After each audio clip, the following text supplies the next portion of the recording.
You know that moment when someone's words cut so deep, they change everything? When the people who are supposed to love you most make you feel invisible? Well, let me tell you about the day I finally showed my family exactly who they'd been underestimating for 28 years. I'm Emma, and this is the story of how one bridal shower changed my life forever. I've always been what my mother Margaret politely called the creative one, which was family code for the disappointment. While my sister Jessica sailed through life collecting achievements like designer handbags, I was apparently just existing in the shadows. At least, that's what they thought. The morning of Jessica's bridal shower, I stood in my downtown loft apartment, staring at my reflection in the floor-to-ceiling windows. I wore a soft ivory sundress from a vintage boutique and Celine loafers I'd quietly splurged on. My one extravagance was my late grandmother's gold bracelet and a vintage Chanel bag I'd picked up at an auction. Nothing screaming wealth about, just quiet luxury that they'd never notice. My phone buzzed on the marble countertop. Avery, my attorney, had texted, "Call me when you can." I slipped behind the hydrangeas at the venue and answered. "Hey, Avery." "Two quick things," she said, casual as discussing the weather. "The wire cleared to the trust last night. AWAWA were sitting at 484.8 million. Also, your Forbes piece goes live Tuesday. They want a headshot." I glanced back at the clinking glasses in laughter. "Got it. I'll email after this." "Breathe. Enjoy your day," she said. They had no idea. While they saw my modest lifestyle and assumed poverty, I'd been quietly building an empire. The trust fund from my grandmother, the tech investments, the real estate portfolio, shao. All of it hidden, because I'd learned that when people think you're broke, they tell you the truth about themselves. Jessica's bridal shower was in this sun-dappled garden behind a boutique hotel in Westchester. Peonies the size of salad plates, blush napkins, and a mimosa bar that looked like a Pinterest board come to life. Everything perfect, everything expensive, everything designed to remind me of my place. "Emma." My mother waved me over, pearls flashing. She was in fitted navy and those low, judgmental heels, smelling like Chanel No. 5 in control. "Where have you been? We were wondering if you got lost." "I just had to take a quick call," I said. "Work?" she asked, eyebrows raised. "How is your little gig?" "It's going well. Busy, actually." She laughed and sipped her mimosa. "Busy is good, even if it doesn't pay much." She leaned in with her stage whisper. "Still single?" "Yes, Mom." She patted my hand. "At least your sister married well." Jessica glided over in white lace that whispered money. "There you are. Did you bring your camera? You know, to take photos for us. You're so good with your phone." I glanced at the hired photographer 2 feet away. "I think she's got it covered." Jessica tilted her head, sugary sweet. "I just thought it would be nice if you felt useful." A cousin breezed past, glancing at my bag. "Cute purse. Is that real?" "Vintage," I said. "Oh." She smiled, but her eyes said, "Sure, honey." She zipped away. "If you think that was the worst of it, you're wrong." Because Jessica was just getting started, and she had no idea she was about to poke a sleeping dragon with 84.8 million in the bank. The gift opening ceremony was pure theater. Jessica perched on a peacock chair while bridesmaids fluttered around her like silk butterflies. She opened box after box of heavy cookware and monogrammed linens, each gift earning squeals of delight. I'd brought a hand-bound leather photo album. 2 months of scanning and restoring childhood photos, muddy knees, matching Christmas pajamas, blanket forts in the living room. I'd embroidered the spine myself and tucked a handwritten note inside. When she reached my gift, she read the tag aloud. "From Emma." A ripple of polite O's. She lifted the lid and paused. "A photo album. Cute, very nostalgic." She held it up like a school project. "Thanks, Em." then set it aside without another glance. Margaret's eyes flickered. "It's thoughtful," she said, but the way she said thoughtful sounded like not expensive. Then came the toasts. Jessica stood up, rhinestones catching sunlight. "Thank you all so much. To my bridesmaids, my mother, my future mother-in-law, and even to my sister Emma for showing up." Light laughter. "You know, when we were kids, Emma always said she was going to be an entrepreneur." She grinned at me, sweet and sharp. "And I guess she is. But don't worry, we'll make sure she eats." She leaned closer, playfully conspiratorial. "I always told her, you'll always be poor if you don't grow up." The words hit like a slap. I felt the photographer's eyebrow twitch as she looked at me, then looked away, like she'd seen a bird fly into a window. My phone rang again. Avery's office. I stepped outside to answer. "Emma, they moved up the closing for the Soho unit. The deed is ready. We just need your signature today." "The Soho unit," I repeated, voice almost laughing. "Okay. And the fund wire for the Women's Accelerator, €1890,890,000 hit escrow. They'll announce next week.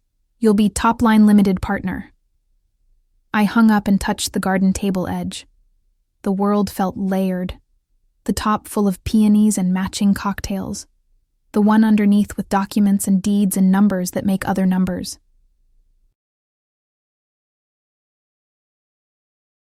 When I returned, Margaret pounced. "Who was that?" "My lawyer." She laughed bright and brittle. "Your lawyer?"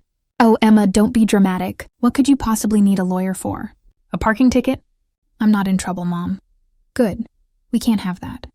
This is Jessica's moment. I told myself to stay quiet. I would have wow if Jessica hadn't made one final demand that changed everything. Because sometimes, the universe gives you the perfect moment to set the record straight. The rehearsal dinner was at a gorgeous loft on Mercer Street, Aramus, exposed brick, Edison bulbs like fireflies, the scent of citrus and old wood. Jessica entered in cream silk, looking like money incarnate. The irony wasn't lost on me. As of Monday, I would own this building. Dinner happened in toasts and courses. After the third speech, Jessica stood with Oprah-level presence. "Quick housekeeping. We need final balances for vendors. We're still short on gratuities, or about $8,400 total." She grinned at me. "Emma, since you didn't fly in or anything, could you cover that? It's perfect at 48,800, it feels like a sign." Her voice made a joke of it to cover the knife. Heads turned. The room hushed like glass about to shatter. I breathed in, out. My fingers found the folder in my bag, documents. I'd never planned to use, but brought anyway. "You want me to cover 8,400 in vendor tips?" I repeated. "Just this once," Jessica said. "You don't have as many expenses. And you didn't bring a +1. Margaret leaned in, smile razor sharp. "Emma, be a team player." I looked at my sister. I looked at the loft I already owned on paper. I didn't raise my voice. I didn't aim for drama. I reached into my bag and placed the folder on the white tablecloth. "Jessica," I thought about staying quiet. "But since you asked me for money in front of your future in-laws, let's make it neat." She blinked. "What are you doing?"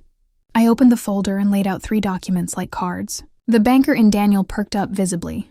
"This," I said, tapping the first page, "is the current balance of the Bay Lantern Trust. It was $4.747 million when I set it up after my company's acquisition.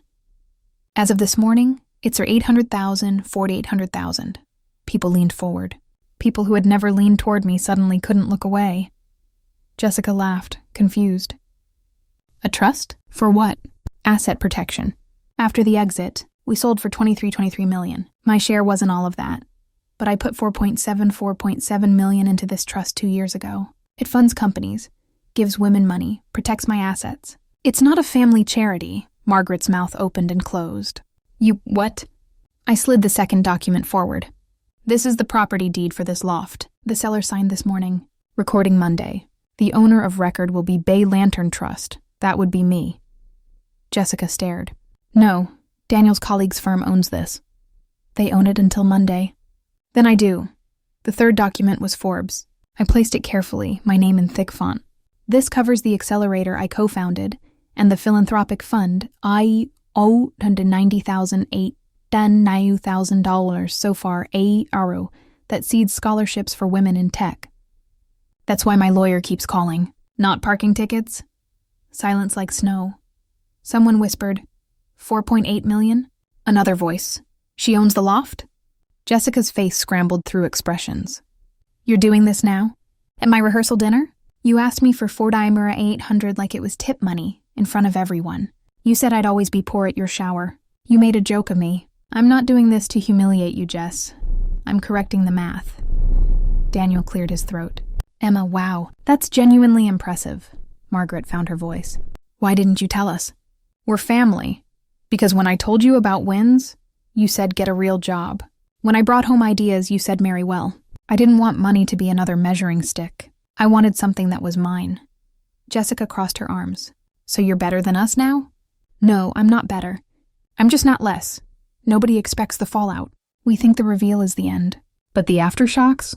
That's where people show their real faces. The next morning, my phone exploded. Margaret's texts evolved from, we are family, don't embarrass us, to, always knew you'd do big things with white heart emojis. Jessica's messages came in bursts. So you're actually rich? Then, why wouldn't you help for one night? Then, can you cover the honeymoon upgrade? It's only for 8,004,800. I turned my phone face down and made eggs. The sunlight crawled across my floor, lazy and peaceful. I did attend the wedding because grace isn't about letting people off the hook. It's about showing up as yourself. I wore midnight blue silk and grandmother's bracelet. I danced with an old uncle, talked to the flower girl about her favorite songs, and left when the DJ started his third remix. I protected my peace. Margaret called the next day, voice sugar-sweet. Your sister knows you didn't mean anything by it. I meant everything I said, and I'm happy to discuss it without insults. We never insult you. Still single? I said softly. She inhaled. We only wanted the best for you. Your best for me and my best for me are different. That's okay. So, will you help with the honeymoon? No. No more money discussions. No requests. If I give, it'll be on my terms. Quietly. Not because you make me feel small. Silence. You've changed. No. I've stopped hiding. Jessica appeared at my door 2 weeks later with bagels like a white flag. We sat at my kitchen island with lox and coffee, the smell of toasted sesame calming the drama. This place is nice, she said, cataloging the art, the plants, the mismatched dishes that didn't match on purpose. That's because you never asked. She winced. I'm sorry. I was mean because I was scared. You have this world I don't understand. I felt the comparison pressure too. Are we okay? We can be. But there are rules. You don't talk about my money. You don't make poor jokes. You don't ask for handouts. If you need help, ask for advice. If you want support, tell me what that looks like without guilt. She nodded slowly. I can do that. Life settled into a new shape. The accelerator launched with 12 women with wild eyes and wilder spreadsheets. We deployed the 890,000 for scholarships and founder stipends. Forbes ran the piece. Margaret sent me a photo of the magazine on her coffee table with too many exclamation points. At Jessica's baby shower months later, someone said, "Still single?" to me as a joke. Jessica jumped in. We don't do that. I gave her a handmade quilt with constellations stitched in navy thread. She put her hand on mine. Thank you, she said. And this time it meant I see you.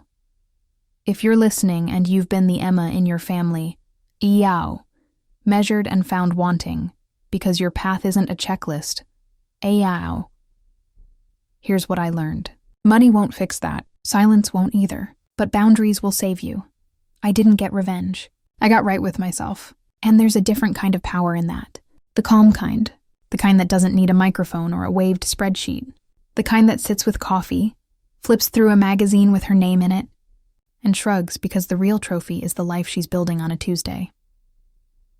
Every now and then, Margaret texts articles about women CEOs. I send a heart and keep going. Jessica and I swap baby photos now. I help where it multiplies rather than indentures. Sometimes I walk past the Mercer loft and see the glow inside. remembering the night I stopped taking up the smallest space. The peace I have now isn't because they finally believed me. It's because I finally believed me. And if anyone looks at your messy projects and quiet wins and says, "You'll always be poor," how smile, tuck your grandmother's bracelet under your sleeve, and remember, they don't know your balance. Or your value. Both can be an